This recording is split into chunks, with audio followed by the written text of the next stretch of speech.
En esta presentación vamos a analizar el movimiento plano de cuerpos rígidos.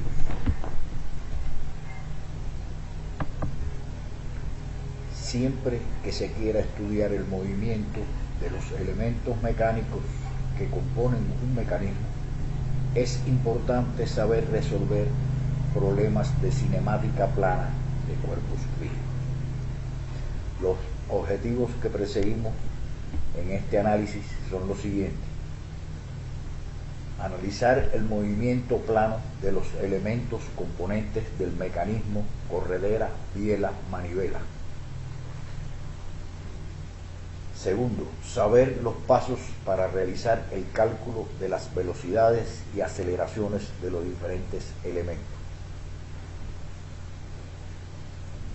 El movimiento plano de un cuerpo rígido ocurre cuando todas sus partículas se desplazan a lo largo de trayectorias equidistantes de un plano fijo.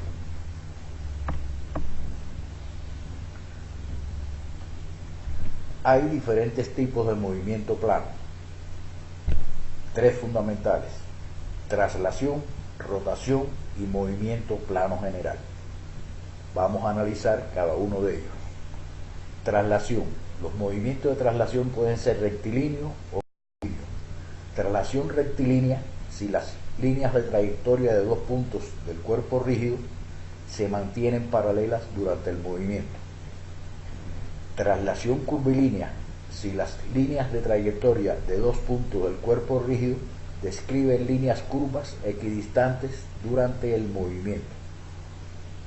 Segundo, rotación con respecto a un eje fijo. Si todas las partículas que forman el cuerpo rígido experimentan movimiento circular, a excepción de las partículas que forman parte del eje fijo, alrededor del cual gira el cuerpo. Y movimiento plano general es cuando un cuerpo rígido experimenta movimiento de rotación en un eje perpendicular al plano de referencia y de manera simultánea experimenta un movimiento de traslación en el plano de referencia.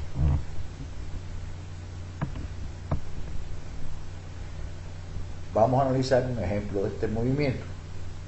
En la figura a la izquierda se observa un mecanismo corredera biela-manivela que se utiliza en los motores de combustión interna para transmitir el movimiento lineal de los pistones a un movimiento circular en el cigüeñal.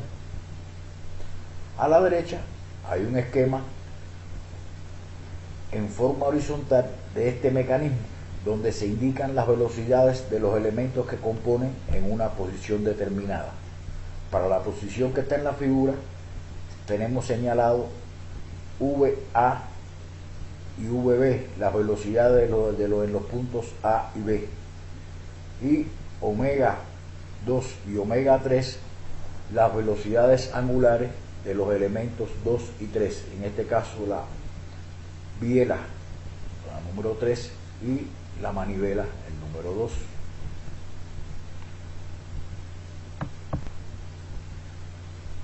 Vamos a analizar cómo se realiza este movimiento. Aquí en esta figura ven cómo se están desplazando los diferentes elementos.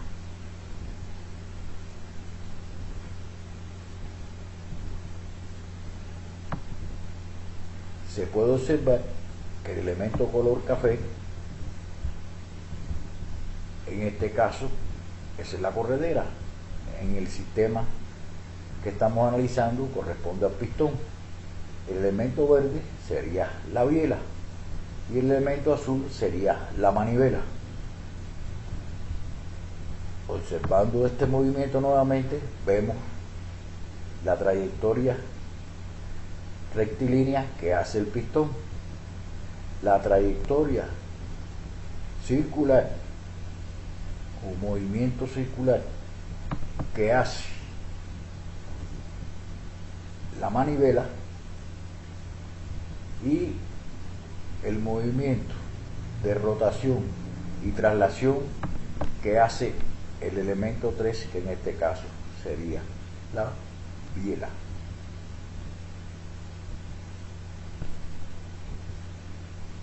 podemos apreciar en este movimiento también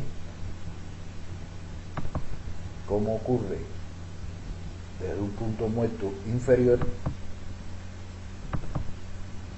a un punto muerto superior.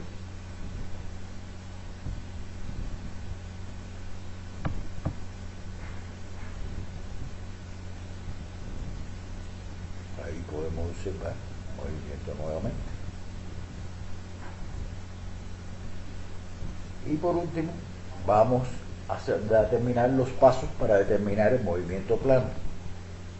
Se localiza un punto en el cuerpo utilizando coordenadas para la posición S de ese punto con respecto a un origen fijo, así como el ángulo Z que se ha movido el cuerpo.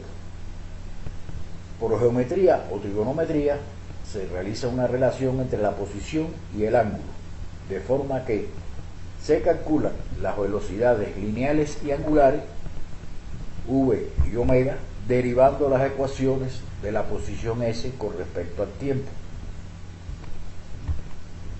V es igual a ds de t y omega es igual a dz de t. Y las aceleraciones lineal y angular a y alfa derivando las ecuaciones de las velocidades v y omega con respecto al tiempo. A, aceleración lineal, es igual a dv de t y alfa, aceleración angular, es igual a d omega de t. Para resumir, podemos dar las siguientes conclusiones. Primero, se dio la definición de movimiento plano del cuerpo rígido. Segundo, se presentaron los diferentes tipos de movimientos que puede tener un cuerpo rígido y se realizó el análisis de cada uno de ellos. Y por último, se explicó la metodología a seguir para realizar el cálculo de las velocidades y aceleraciones de cada uno de los elementos componentes de un mecanismo.